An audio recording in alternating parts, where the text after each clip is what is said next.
Good morning, everyone. I would like to begin today's meeting by acknowledging the traditional custodians of the land on which we are gathered and pay my respects to elders past, present and emerging.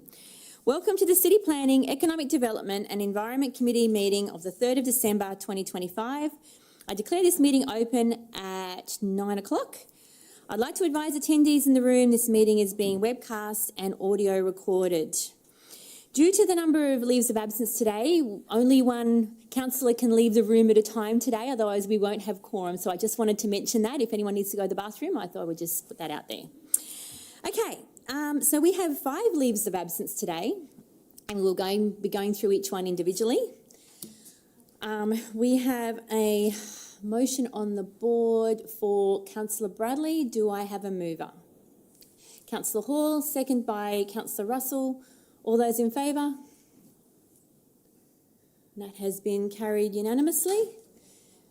Secondly, we have Councillor Fraser. Do I have a mover?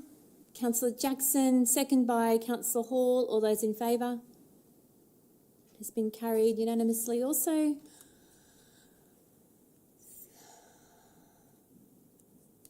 Third, we have Councillor Jeremiah. Do I have a mover? Councillor Jackson, seconded by Councillor Murphy. All those in favour? Has been carried with the exception of Mayor Raven. How do you vote? I'm abstaining. Councillor Jeremiah was well enough to do social media yesterday, but not well enough to come to work. I ask questions. Thank you, Mayor Raven. Next one is Councillor Bannon. Do I have a mover? Councillor Murphy, seconded by Councillor Hall. All those in favour? That has been carried unanimously. Everyone? One more? Oh, Councillor Wilcox. Okay, do I have a mover? The motion, Councillor Jackson, seconded by Councillor Murphy. All those in favour?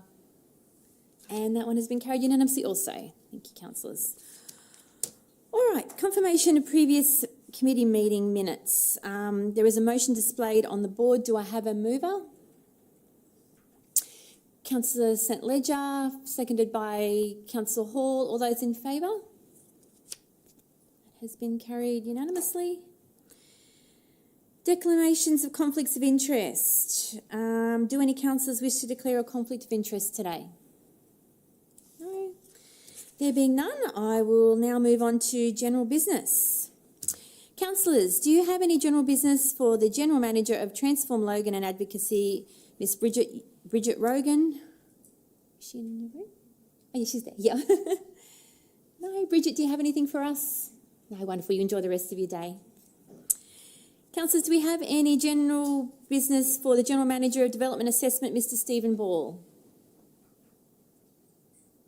No, Stephen, do you have anything for us? Through the Chair, just to close things out, I just wanted to mention to the committee that as we finish off the year, workloads continue to remain strong within the team. And in fact, some of the teams will actually reach their full year budget before the end of the calendar year. We're seeing revenue up by $2.6 million already this financial year, and our expenses are down by $300,000 as per the November results. We're also seeing really strong cultural results within the team, some of the strongest in the organisation, and I wanted to recognise the role that this council has played in achieving that, whether that be with the additional resources funded by industry. We've now been able to fill those positions, importantly not paid by the ratepayer. The kind words that are often spoken in this committee during the year, the teams really like that. And also with the volume of emails and calls that we have with all of you, the way that you respond with your emails saying thanks, and also the way that you close out those phone calls make a really big difference to the team. So I want to thank you and have a good break. Thank you, Stephen. Okay, enjoy the rest of your day. Do we have any general business for the General Manager of Health, Environment and Sustainability, Mr. Brett Espenson? No, Brett, do you have anything for us? Through the Chair, no, I don't. Thank you. Okay, have a great day. Thank you. All right, we have 6 reports today, and I will begin with item 6.1, the 2025 International Forum on Energy Transition and Alliance of Zero Carbon and Zero Waste. I note that 6.1 is a public report, and I will now ask the General Manager of Waste and Resource Recovery, Mr. Michael Asnakar, to please speak to the report.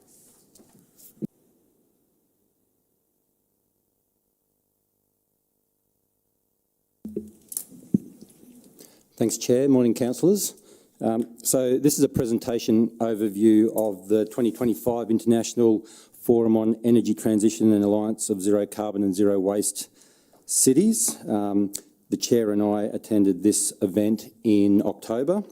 It was held in Suzhou, China, which is one of Logan's sister cities.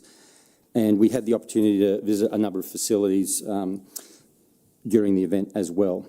Our first stop was actually in Hong Kong, and that was en route to Suzhou.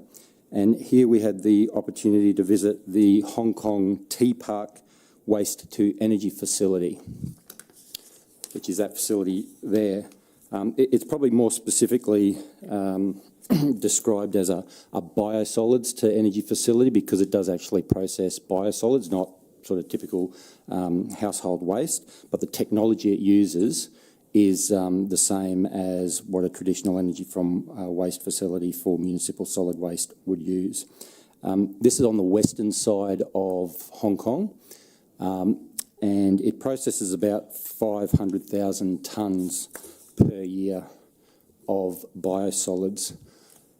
This is just a bit of an overview of the process flow. Like I said, it uses conventional thermal incineration, so it's a tried and tested method of incineration it's the same technology, like I said, that's used for solid waste, using large amounts of oxygen to burn the sludge. The residues are cleaned up after the combustion, and the heat's used to make steam and generate electricity. So the Loganholme gasification doesn't actually burn sludge. It's a different type of reaction. It uses heat to sort of break the molecules apart with heat and a smaller amount of oxygen, and then recombines them to form a syngas. So different technologies, but similar sorts of principles. So the next is, hopefully this video works, just an overview of the process. 4 fluidized bed incinerators are grouped into 2 for each plant. Sludge is not a good fuel and is difficult to burn, but fluidized bed technology has the advantage of being able to quickly transfer heat to the sludge, whilst the action of the sand in the turbulent air strips the sludge of any ash buildup, ensuring rapid, uniform, and complete burning. The heat energy generated from the incineration process is recovered to produce steam for power generation, so the energy is not wasted, but reused in an effective manner.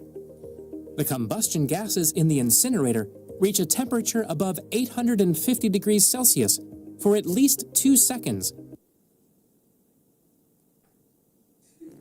All right. Good video. I've got another one.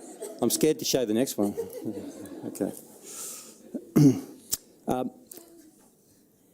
So the Tea Park Waste to Energy facility in itself, whilst the waste to energy biosolids plant is obviously the core of why the facility's there, but it's actually part of a much broader precinct that they've developed around the facility.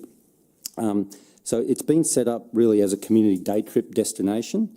So it incorporates a visitor centre, a theatre, a habitat area, a garden, a cafe, a sky deck, as well as a very well-appointed community education facility and walking hall. So they've got all these sort of key aspects associated with the park, and that's been done very intentionally to bring the community into the facility and explain the benefits of the technology. So this is about a 2-minute video, and it just gives an overview. We might stop it.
So one of the real learnings that came out of it is the manner in which they've actually created a precinct around what would be typically sort of a waste facility.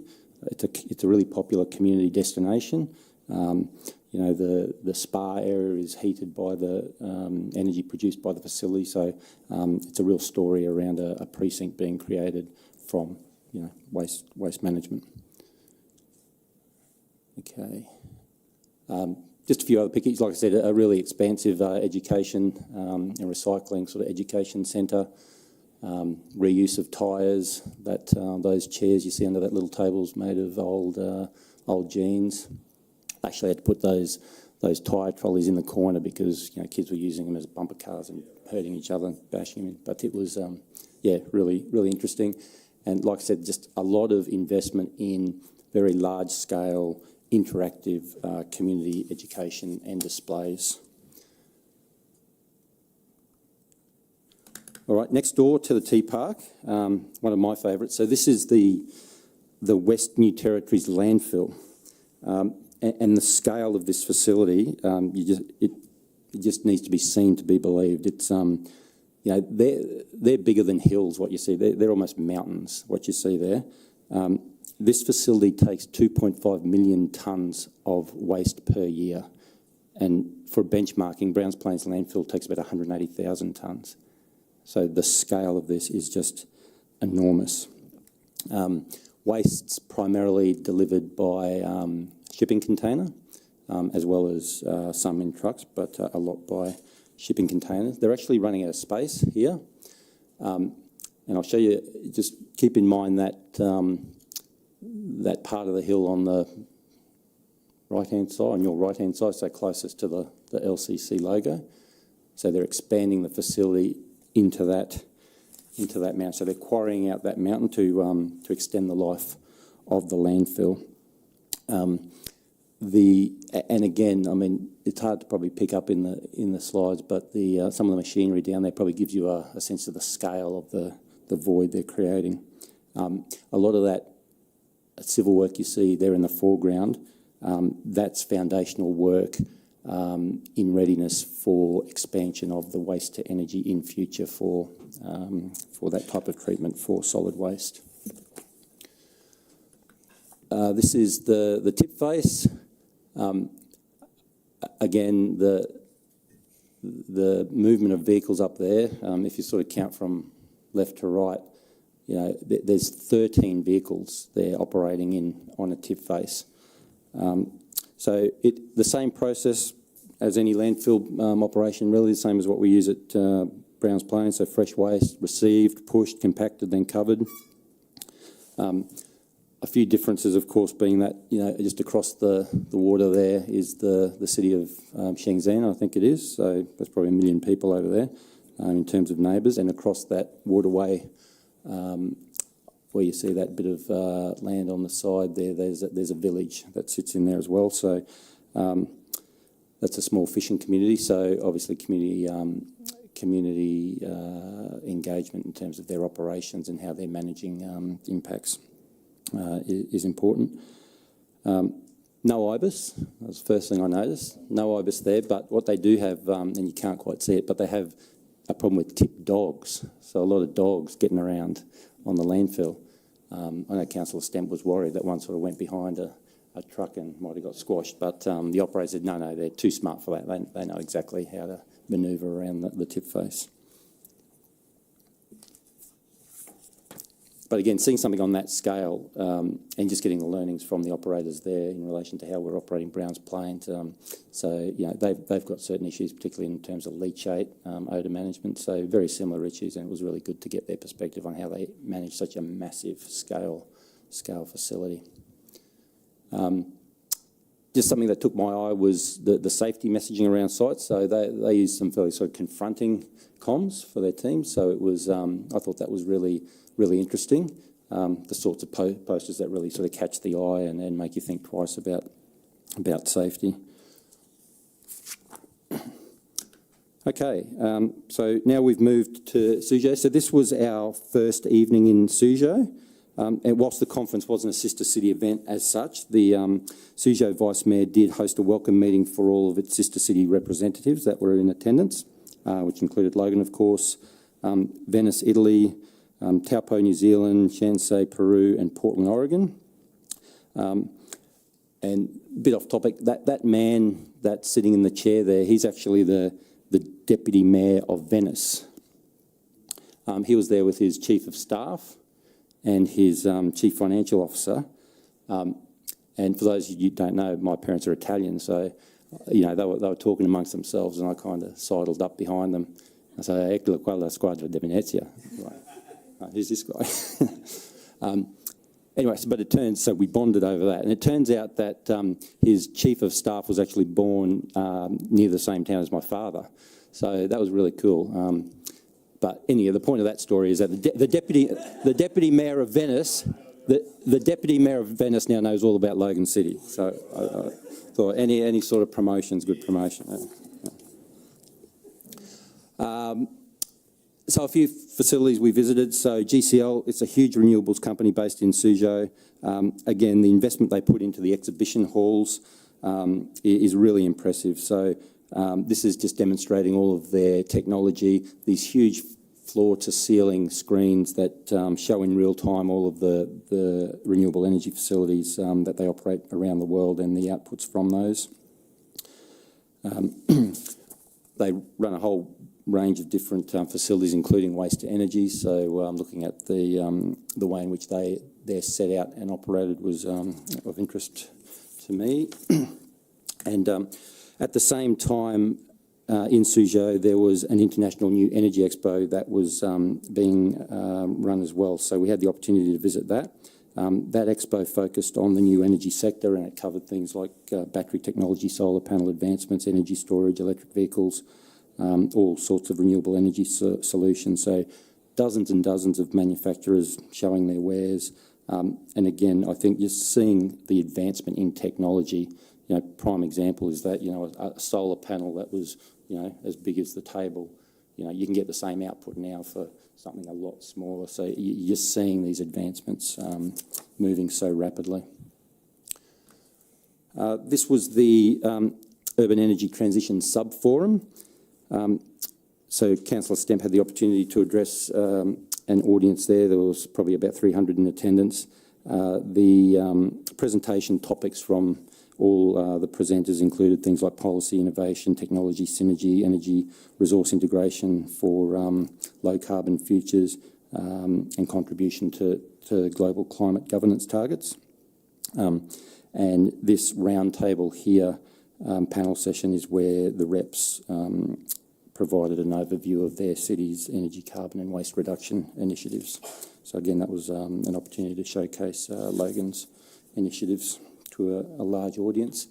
The main part of the forum, there was probably close to 1,000 delegates there from across the world, and that included energy and environment ministers, heads of international energy organisations, reps from energy companies, financial institutions, research institutes and industry associations, and a great range of presentations on topics regarding international trends on global energy security and transition, carbon reduction policy and advancements, and various countries showcasing their initiatives and programs. There's some of the display areas outside the forum. So again, a lot of displays. They love their models. They're really, really big on the models of facilities, which was great to see. This is the Everbright Energy from Waste facility in Suzhou. It's Everbright's first waste-to-energy facility project. I think it was about 2013. This facility, it processes about 2.5 million tonnes of waste annually as well, so similar to the volumes going through the Hong Kong landfill. And it uses a conventional moving rate combustion technology, which is widespread around the world. I just took it as a matter of interest. This is the tipping hall. I couldn't believe you can eat your dinner off this. The trucks back up into those roller doors there, but I just couldn't believe the that's a waste facility tipping hall, which is pretty impressive. So that's the standard now. I've given that to my team. I said, make the transfer stations look like that. Again, scale. Again, a bit hard to see. That claw that you see, that's probably, I don't know, 6-7 metres. The amount of volume in that pit is just unbelievable. They've got 3 massive processing lines, so 2.5 million tonnes a year, and the planning for potential projects in southeast Queensland is probably looking about 600,000 tonnes per year. So again, much bigger scale, but really good to see the operations and to hear firsthand from the operators. Again, in the facility, really large investment into education hall, display areas. We had a tour through the facility, and like I said, we were able to speak firsthand to the operators and talk about financial and contract models, those types of things, which was really useful. We also were given a guided tour through the Suzhou Humble Administrator's Garden. It's a UNESCO World Heritage Site, most famous garden in Suzhou. So the layout and the history of the garden was explained, as well as the numerous design features in there.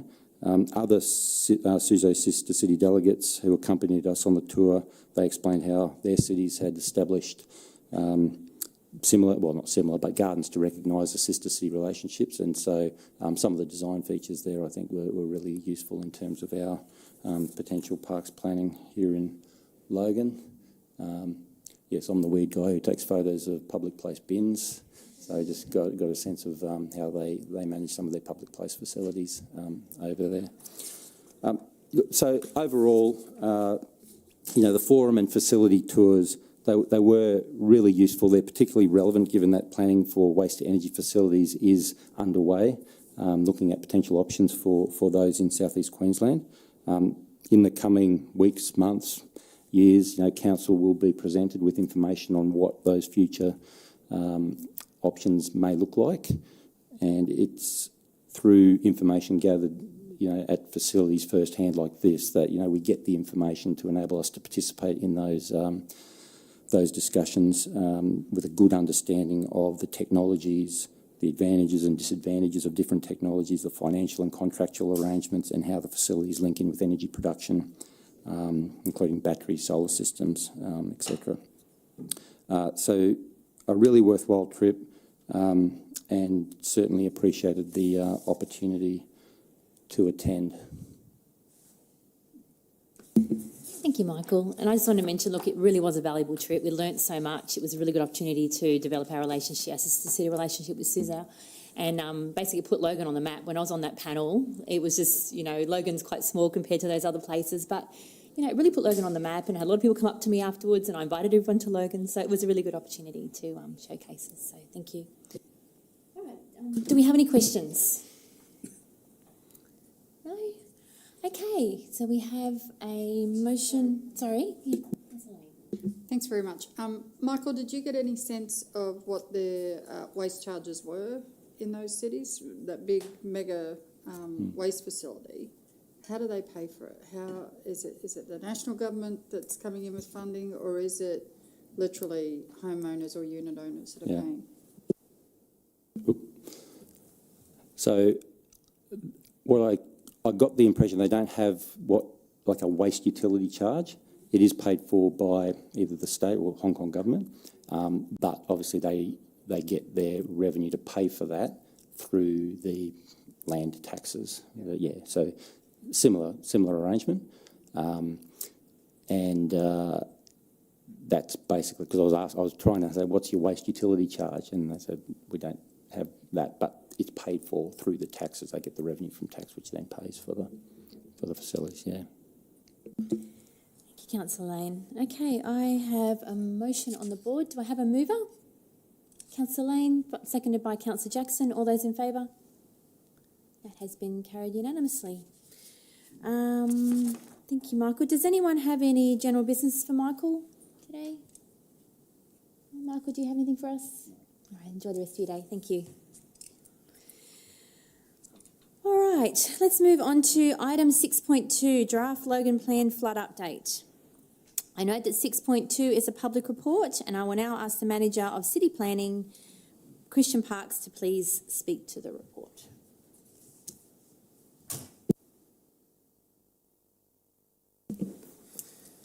Thank you, Chair. Good morning, councillors. This report is about the flood mapping and policy that recently went through public consultation as part of the draft Logan Plan. The report in front of you today recommends 7 areas for priority investigation. Councillors may recall that these matters were originally discussed at an informal council meeting on the 14th of October.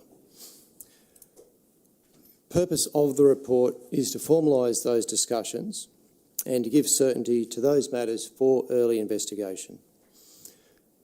Whilst these 7 matters represent items that we received a lot of feedback on during consultation, it's important to note that there are also matters which we think there is some scope to move on.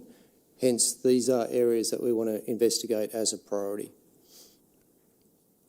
Another important consideration is that as we finish public consultation, we believe we've received about 4,000 submissions in response to Logan Plan. So this list today, while it is a priority for the team, it's not exhaustive. While we work through those submissions and the issues that the public have raised, it may be that we add or adapt those matters for further work. In terms of the timing for those investigations, we want to be back in front of council in the first half of next year, and that'll give us the ability to advise you in terms of those investigations. We'll have to chat with experts, with state government, and tell you what progress we've been able to make in terms of the initial items that were raised fairly significantly through that 9-week public consultation process. Thank you. Thank you, Christian. Okay, I have Mayor Raven.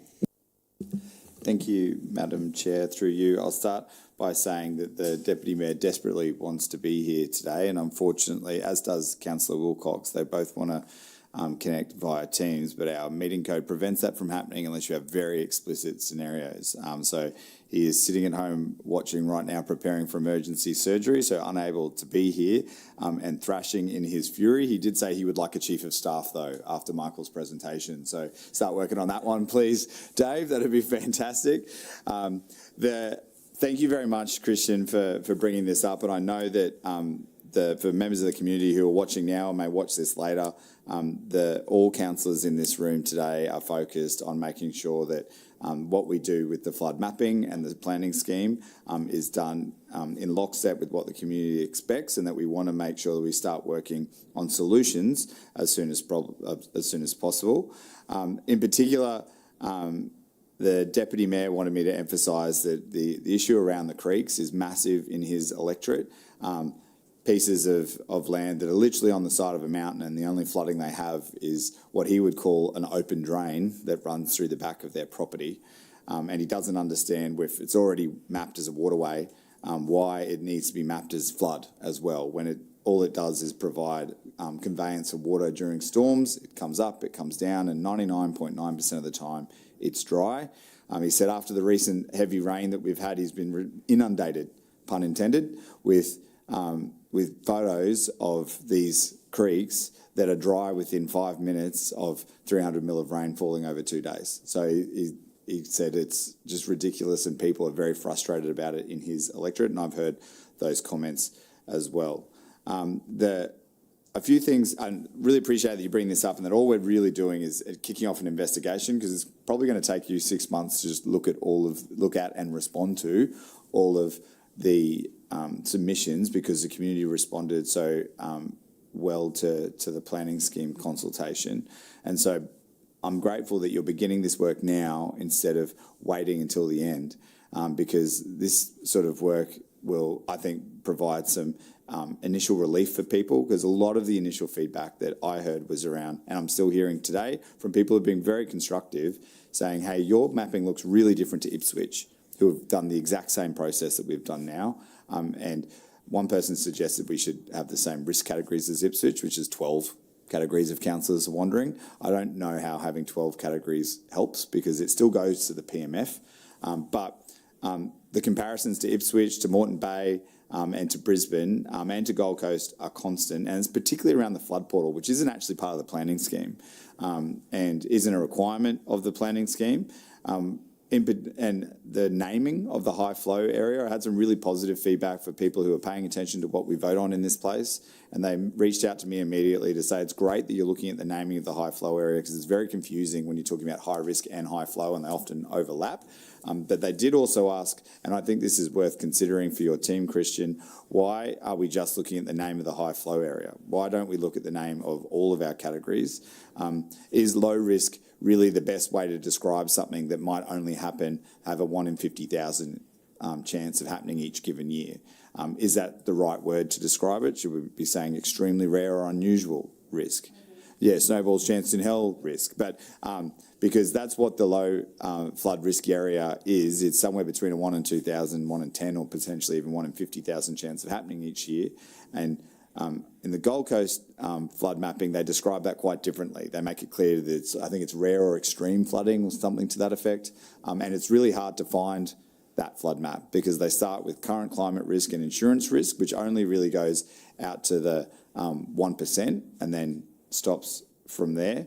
And you've actually got to go digging to find climate change and other things. So being able to have improvements to the flood portal would be amazing, and I think would be a good first step because a lot of alarm gets caused when people see the low risk area, which is mainly the PMF, spread across roughly 40,000 properties across the city, right? So being able to make that clear would be fantastic. And the importance of the ephemeral creeks and how we manage those, I've had so much feedback from that during the consultation and since, with people still giving me examples. So I'm very grateful that you're looking at that straight away. I think it's a huge issue for many, many people. And the last one that I wanted to ask, which is a little bit cheeky, Christian, because I know that there's been a lot of social media on this, and I warned Christian that I was going to ask this question, councillors, so I'm not wedging him on this one.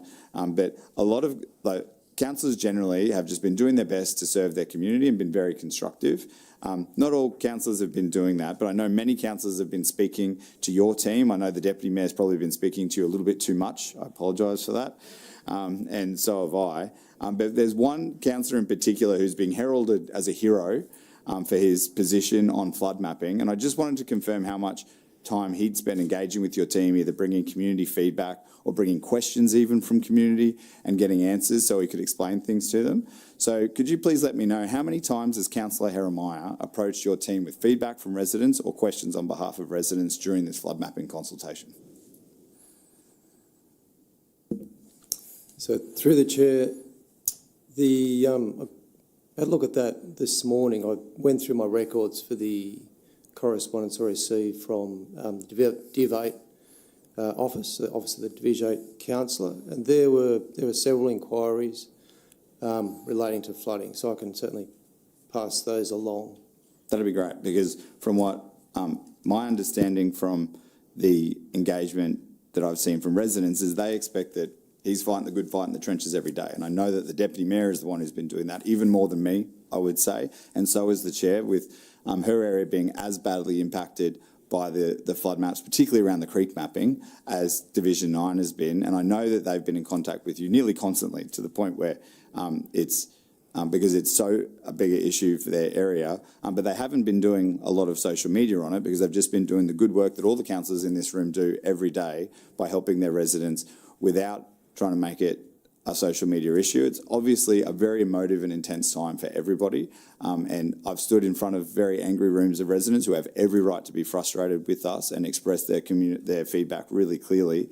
And then it's really hard to sit there and see someone who I know has not been working as hard as the councillors most impacted on this issue, but has been making sure that people knew that they voted against it initially, and since then have done some community consultation, but haven't actually been involved in any policy work. And I'm disappointed to see that while that councillor had time to go and do social media yesterday on some roadworks happening, he hasn't had time to come in today and sit with us to be able to talk about these important first investigations. But thank you very much for your question, answering the question, Christian. Thank you, Mayor Raven. I have Councillor St Ledger. Thank you. I just want to say big thanks to Christian and Dave. Your work to help improve this for the residents, and particularly the support you give myself.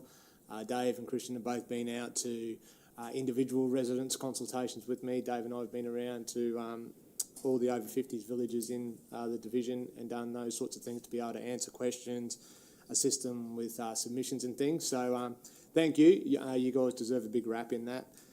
A couple of things. Just so the residents know, this is obviously our first step. We've got a lot of submissions and things to go to, so this is a first step in the right direction. The creek mapping.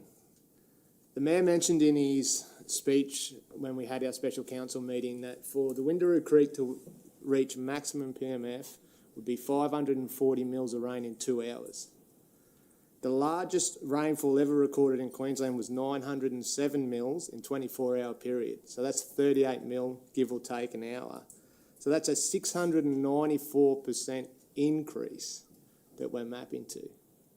Like, how can we justify that, just as something to think of? And the inaccuracies that we've seen out on the ground, and I've got a resident at Logan Village. They've been there for 40 years.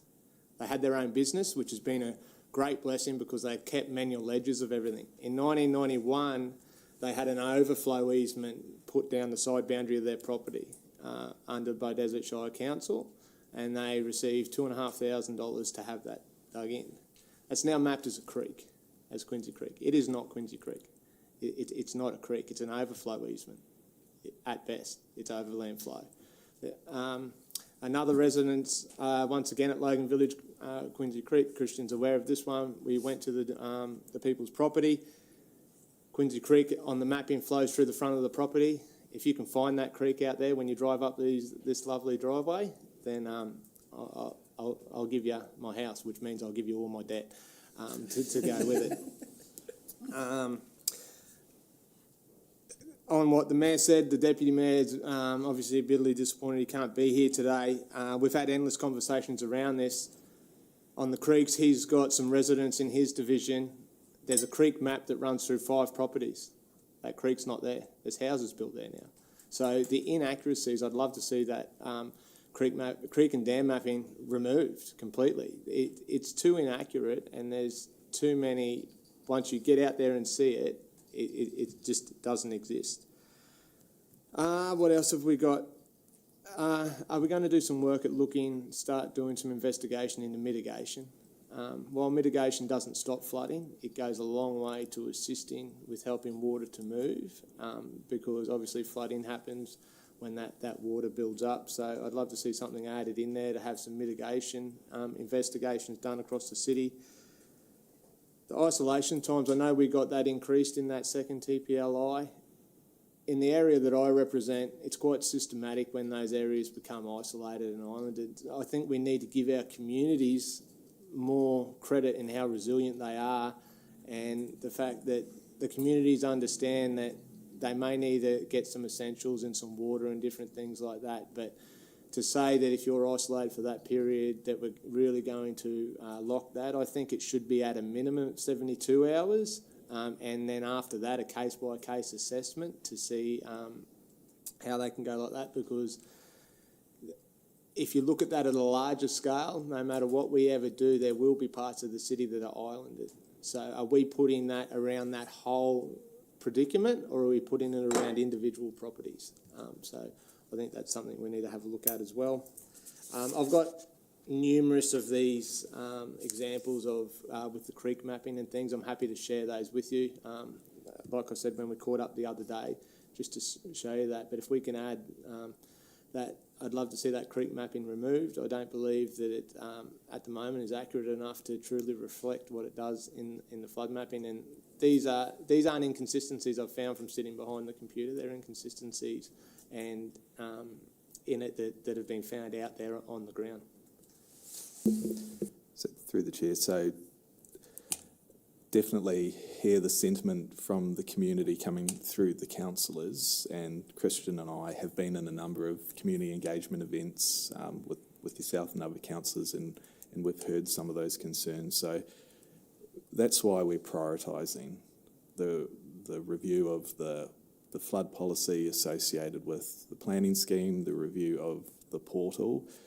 Because 4 weeks ago, we finished public consultation and we are now sitting in council talking about what we're actually going to change. So that was basically a 2-week turnaround for us to get a few things in and running.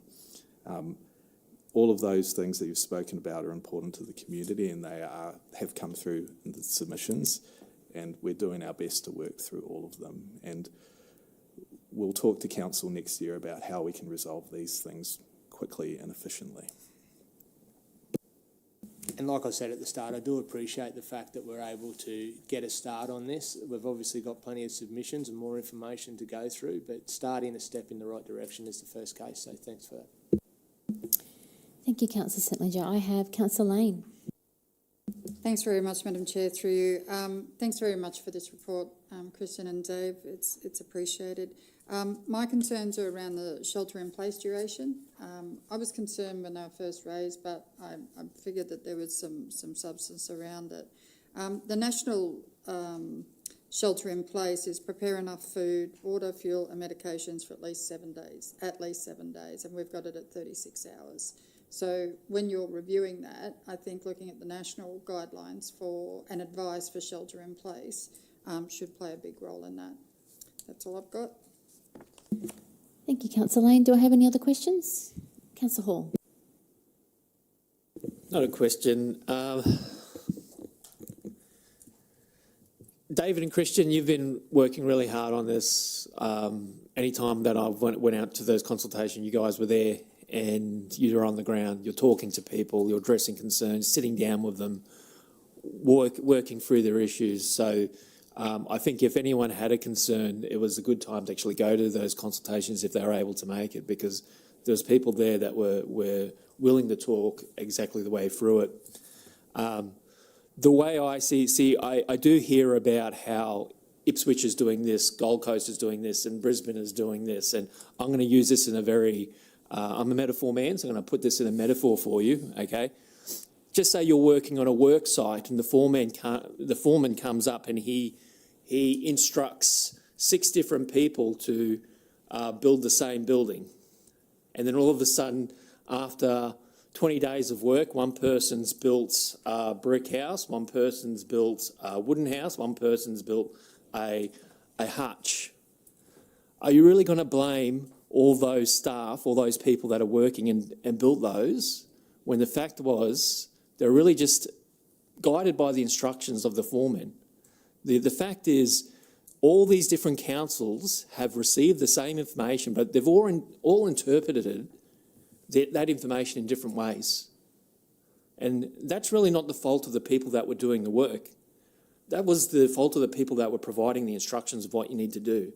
If there are clearer instructions from the start, every single council in Queensland would have had the same mapping, but we don't. So that's something that people should really think about, okay? The instructions that you give someone really defines of what they will produce, and if everyone's producing something different, then that comes down to the instructions that were given and the place they were given from. And that's really where I'm going to leave it and let it sit, but I think you guys have done the best possible job that you can interpreting the information that you received. Thank you. Apart from that, I just want to mention that we're doing a lot of this work, but I still kind of feel like for many residents, it feels like the horse has bolted. Okay, it's out of the yard. There's still they're coping with the impacts of what we've put out there in terms of what we plan to do with our flood planning. But we haven't given up on this. We're going to still keep working, even if it's not going to solve some of those issues. It's still something that we feel that we need to work on and we need to fix. Thank you. Thank you, Councillor Hall. Do I have any further questions? No? Okay. I believe there is a motion on the board. Do I have a mover? Councillor Lane, seconded by Mayor Raven. All those in favour? That has been carried unanimously. Thank you, Christian.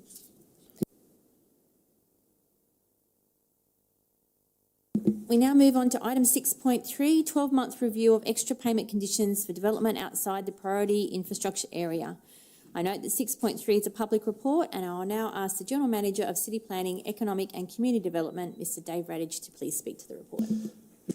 Thank you, Chair, and through the Chair. So I'm just going to take Council down a bit of a trip down memory lane. So like flood policy, we have continuously adapted to scenarios, adapted to feedback, made sure that we're financially sustainable, made sure that our policy is good policy. And this 12-month review of extra payment conditions is just another example of how we make sure that things are fit for purpose. So in 2015, when I started here, development outside the priority infrastructure area, so in the emerging community zone, if you were doing development and building infrastructure, and that infrastructure charge, perhaps it was $5 million, and you built $5 million worth of infrastructure, you didn't have to pay anything. So there was no cost to that developer, whether they were building parks, roads, sewer. So over time, we adjusted policy, and there was times when there was really big scale developments and would provide them a refund. So there's some good examples of commercial developments when we've provided them $10 million, $15 million of refunds. 12 months ago, Council decided that we wouldn't provide developers refunds. It wasn't financially sustainable, so that practice has stopped. 12 months ago, Council decided to enter into an extra payment condition. Now, this report is a review of that policy position. So while we can still apply extra payment conditions to developments outside the priority infrastructure area, so that's areas that are residential in the emerging community zone, so on the fringe of our built city, it's become a bit problematic for a few reasons. So one of it's due to we don't have enough detailed infrastructure planning in the emerging community zone. So in the priority infrastructure area, there's a level of sophistication when it comes to the level of our detailed infrastructure planning, but in the emerging community zone, it's not. So it's becoming a little bit tricky to work out what an extra payment condition could be for development outside the emerging community zone. So this policy position that I'm putting back to Council now is a tweak to the extra payment condition. So effectively what we are now saying is that there's still no refunds for developers that are delivering infrastructure outside the emerging community zone. But if a developer delivers a piece of trunk road, whether it be a park or a road or a sewer pump, will provide a discount to their infrastructure charge, but only the infrastructure charge as it relates to that network. So, for example, if you had a 100-lot subdivision out Park Ridge in the emerging community zone, and the infrastructure charge for transport was $2 million, but the road that you delivered was $5 million, the developer would just have to bear that $3 million cost. In addition to that, we've also looked in another way to make development for Council more sustainable is by requiring developers to maintain infrastructure for a 5-year period. So that would be if they delivered a park, they would have to maintain that park for 5 years. If they were to deliver a road, they'd have to maintain that road for 5 years. So the mechanism that we would do that through is an infrastructure agreement with these developers to make sure that we can enter into a contract that outlines all those clauses. So that's the position that I'm putting forward to Council today. It's still a really good deal for Council, I believe. It still allows us to get community infrastructure, trunk infrastructure out in the emerging community zone, delivered by developers and then maintained by developers without Council having to take on those obligations. And we want to get that position resolved so DA can start administering some of that. So as I said, there's been an evolution of policies that we've applied outside the emerging community zone for the last 10 years. Started off with providing refunds, starting off with zero infrastructure charges for developers that were delivering trunk infrastructure. We've pivoted a bit. This one is a pretty moderate position, and I'm happy to take any questions on it. Thank you, Dave. I have Councillor Lane. Thanks very much through you, Madam Chair. Dave, in putting forward this idea, how many applications are already approved that this won't cover? There's a number of ones that are approved. So there's historic ones that were approved last year. Hundreds, thousands? Oh, it wouldn't be hundreds, maybe less than 100, I would say. 100 homes or 100 developments? Probably 100 development applications. Which would equate to how many homes potentially? Couldn't answer that. I'd have to go to DA and get the numbers on ones that are approved, but they haven't started construction yet. The reason why I ask that question is if we look at approving this and it does go through, there are potentially hundreds of developments that this won't apply to, that council will still have to cover the cost of and still have to go under the old agreement. That's right, isn't it? Am I understanding that right? That's correct. Yep. Sorry, can I jump in? So two different things. One is the time before a year ago when we turned these extra payment conditions on. We can't do much about those. They're covered by sort of a range of historic approvals and agreements. We actually haven't gone all the way through, to my knowledge, and I get a briefing on these things regularly, to actually land the first extra payment infrastructure agreement. So part of the purpose of this is to capture these latest small changes in that sort of those forward agreements. So we haven't missed out on anything since we made this change to recoup under the extra payments. Yeah, no, I'm completely supportive of developers paying their way. I have no problem with that. The point that I'm trying to make on record is that there are a number of developments that this will not cover. And if the community has an expectation that we've said, sorry, developers, you've got to pay your own way, there's still a bunch of historic approvals where that's not going to occur.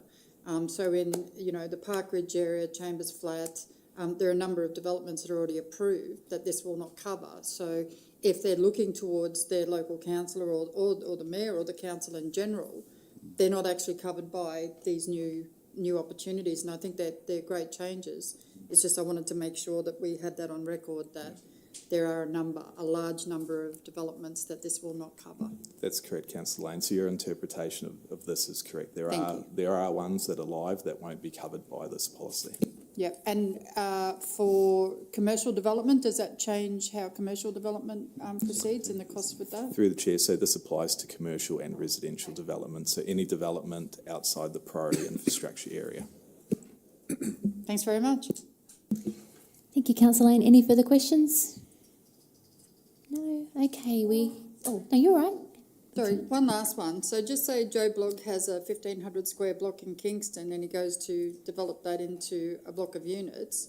Is this going to add a lot of money to his thing for affordable housing or what have you? Through the Chair, no. So inside the priority infrastructure area is your division, so no, it wouldn't apply to those people. You little ripper, just making sure, because social media is a wonderful thing and AI generates all these ridiculous outcomes. So I just want to make sure I'm on top of it and I know what I'm voting for. Thank you. Yep.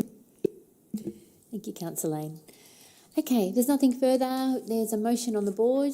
I'll just let people have a quick read before we vote. Do I have a mover? Mayor Raven, do I have a seconder? Councillor Jackson, all those in favour? That has been carried unanimously. Thank you, councillors. Okay, we will now move on to item 6.4. So we've got determination of community benefit fund request, St Thomas Jacobite Syrian Orthodox Church, Brisbane. I note 6.4 is a public report, and I will now ask the Community Grants Coordinator, Ms. Elise Dorr, to please speak to the report. Elise, can I just... You sure? Just before we start, it might be a bit confusing the way these matters are now coming through this particular committee. It was asked before committee. I just wanted to reinforce that the community development team now sits within Dave's branch. We're very, very lucky to have them in the fold. And then these reports, so a lot of these matters come through Michelle Griffin and her team now, of which Elise is a part. So just clearing up that confusion. Thank you. So through the chair, today we're bringing this report to you regarding a community benefit fund application. So we're bringing this to you for a decision as the assigned councillor, being Councillor Fraser, is on extended leave and to ensure continuity of service to the Logan community in his absence. So as detailed in the report, this application is being received by the St Thomas Jacobite Syrian Orthodox Church Brisbane. They've requested $2,000 in community benefit funding from Division 7 to cover various event-related costs for the Anam Spring Fest. So therefore, we've brought this application to Council today for a decision. We are required to put forth a recommendation for endorsement. So you'll see in the report, our recommendation has been to fully fund this request, which is in line with Councillor Fraser's previous CBF allocations to this organisation for the same event in prior years. So we'll now hand over to you for any questions or a decision. Thank you, Elise. I have Mayor Raven followed by Councillor Lane. Thank you, Madam Chair. Through you, I'd like to foreshadow an amendment to the amount. I spoke to Councillor Fraser over the weekend, and because I often get asked to co-contribute to his CBF applications, I thought $2,000 felt high for what he normally does. So he said, yes, that is high. He'd prefer to do $1,000. So if councillors are happy to take my word for that, I'd like to move that adjustment to the recommendation. Thank you, Mayor Raven. Sorry, I was just figuring out what we had to do. So, okay, well, we'll just hold that for the moment and I'll just go to Councillor Lane. Thanks very much. In looking at this, obviously Councillor Fraser in the past has contributed $1,850 last time to it. I don't know that I was approached to help fund this, but I imagine I have a few Indians in my community, and I thought it was rather high to put it on him. In the application, it has volunteers, approximately 10 volunteers for 40 hours is going to cost $2,000. Volunteers don't cost. So I'm just not sure where that's coming from. And I just had some concerns that I wanted to raise with some of the costings in this. But if the Mayor has had that conversation with Councillor Fraser and there is opportunity, I'm happy to kick in $250 from Division 2 to try and service some of the shortfall. Yeah, we'll just, if that's possible. If it's not, so be it. But I just don't think having that amount of money in one hit's is a big one. Thank you, Councillor Lane. I'll go back to you, Elise. Through the chair, yes, that's possible. We can assign you an assessment form so you can make that decision. Do I have any other questions? So it's my understanding we have to ask for a mover and seconder of the current motion and then move an amendment. So do I have a mover for the current motion? Mayor Raven, do I have a seconder? Councillor Jackson, all those in favour? Oh, sorry, no, just sorry, apologise, sorry. Now that I've moved it, I'd like to move an amendment, if I could please, Madam Chair. Sorry, Mayor Raven. Yes. Changing 1,000 to 2,000 to 1,000, or do we need to include the $250 in that, Elise, or you do that outside? Through the chair, we can do that outside this Thank process. You. Okay, so...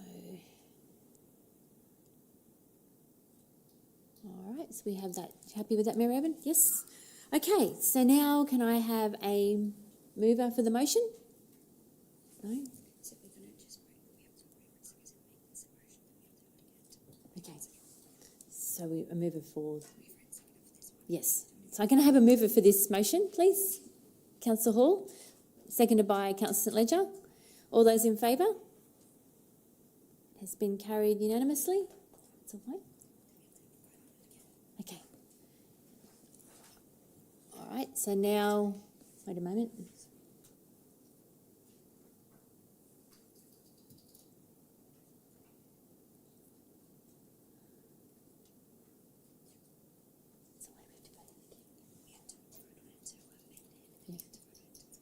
Okay, so that was voting on it to amendment, and now we have to vote on the actual motion. So I have a mover in Mayor Raven. Seconder, please. Councillor Jackson, all those in favour? That has been carried unanimously. Thank you, councillors. All right, we move on to item 6.5, which is the termination of Community Benefit Fund request, SU Australia Ministries Limited. And I note that 6.5 is also a public report, and I'll now hand over to Lisa for the second report. Thank you. Thank you. So through the chair, we're bringing you today another Community Benefit Fund application. This is, we're bringing this to you in line with the CBF procedure, as the organisation SU Australia Ministries Limited has said on their application that they're located outside the boundaries of Logan. So as detailed in the report, the organisation's requested $2,000 in CBF funding towards a youth sports camp for children in grades 4 to 6 in Logan, and it's to cover various event-related items. So this has been a multi-councillor request. You'll see in the report that the Mayor and 4 councillors have indicated that they would like to provide the full amount of $2,000, being Mayor Raven for $538.45, Councillor Jackson for $153.85. Councillor Fraser indicated before he went on leave that he would like to provide $1,000. Councillor Wilcox would like to provide $153.85, and so would Councillor Murphy. So the applicant, as mentioned, is based outside of Logan. They've said they're in Fortitude Valley, and so we've brought this CBF application to Council today for a decision on this request, and we'll hand over to you. Thank you, Elise. I have Councillor Lane. Thanks. Did Councillor Fraser sign a CBF application for $1,000? Through the chair, yes, he did. Thank you. That's all I need. All right, councillors, we have a motion on the board. Do I have a mover? Councillor Murphy, seconded by Mayor Raven. All those in favour? Has been carried unanimously. All right, last one. Item 6.6, Termination Community Benefit Fund Request, Rugby League Samoa Queensland Association. And I will, again, it's a public report, and I'll pass back over to Elise. Thank you. Thank you. So through the chair, we're bringing this particular Community Benefit Fund application to you today for a decision, as Councillor Fraser from Division 7 is on extended leave. So as detailed in the report, this application is being received by Rugby League Samoa Queensland Association. They have requested $9,627.48 in CBF funding. This is also towards various event-related items for their Q Legal Rugby League Carnival. So this has been a multi-councillor request, and other councillors have contributed towards this request, but there is a shortfall remaining, with Councillor Fraser being the last councillor remaining. So we have brought this application to you today for a decision, and as we are required to put forth a recommendation for endorsement, you'll see that our recommendation has been to allocate $1,604.58 from Division 7 CBF budget, which is just based on the equal split of the funding amount requested between all councillors approached for funding. So we'll now hand over to you for any questions. Thank you, Elise. I have Mayor Raven, followed by Councillor Lane, and then Councillor Murphy. Thank you, Madam Chair. Through you, just like to foreshadow an amendment to reduce the amount to $500. After speaking with Councillor Fraser over the weekend, he indicated that's what he'd like to contribute. Thank you, Mayor Raven. Councillor Lane. Thanks very much, Madam Chair. Without speaking to Councillor Fraser, I'd intended to try and propose it down to $500 because I wasn't aware of whether or not he was supportive of this or not. And I have Councillor Murphy. Thank you, Madam Chair. I have spoken to the team, the grants team, with regards to this actual event, which happens in Division 12 but does service the whole of Logan. There's some requests within the application that I feel are unjustified, and the event has already happened. And I know, because I was on the gate for this particular event, that the organisation takes a lot of money for this event. So things like ambulances and toilets and stuff are wonderful to supply, but supplying participants with water and other frivolous things that I don't think council should fund needs to come into question, even though the organisation has asked for 13,000, sorry, I can't put the number on the thing, around 13,000. I still think that the amount of money that council is supplying this organisation is more than fair. Happy to support what the other councillors think, also with Councillor Fraser as well. So happy to move it when we come out. Thank you, Councillor Murphy. So, as with the other one, we need a mover and a seconder for the current motion. Do I have a mover? Councillor Hall, seconded by Councillor Murphy. And we now have an amendment on the screen. We need someone to move the amendment. Mayor Raven, seconded by Councillor Hall. All those in favour? That has been carried unanimously, and we now have the motion on the board. Do I have a mover? Mayor Raven, seconded by Councillor Jackson. All those in favour? And that has been carried unanimously also. All right, so does anybody have, thank you Elise, does anyone have any general business for Dave Radich today? No, Dave, do you have any for us? Oh, yeah, Councillor Lane. Dave, thank you so much. Last year I went on a trip to New Zealand and you hooked me up with Hamilton Council and a couple of other places to call in and check out. And some of those trips actually really inspired me to try harder for our community, and thus the Super Mega Skate Park at Kingston was born. I'm just wondering whether or not you can reach out to Napier Council to see whether we can get some of the more technical drawings for their Super Mega Skate Park that we could potentially save ratepayers money on and save the project on, because I'm really keen to get this underway. I had a philanthropist out the other day and he was so excited by the prospect of a youth engaged skate park for Logan and what Napier has versus what we're looking at running with and the ideas that are flowing. And I just think if we have some more information that we can maybe source from your mates across the ditch, that would be fabulous. It'll save us a fair bit of work. So thank you for inspiring and thank you for giving us context when we go overseas. It really makes a difference. No problem. I'm glad you enjoyed your trip. And one thing about New Zealand and Napier Council, I can guarantee I either played rugby with someone there or went to school with someone there. Thank you very much, Dave. You didn't have any GB for No us? GB, just a big thank you. It's been a busy year for everybody. I appreciate all your support. Thank you, Dave. Have a good day.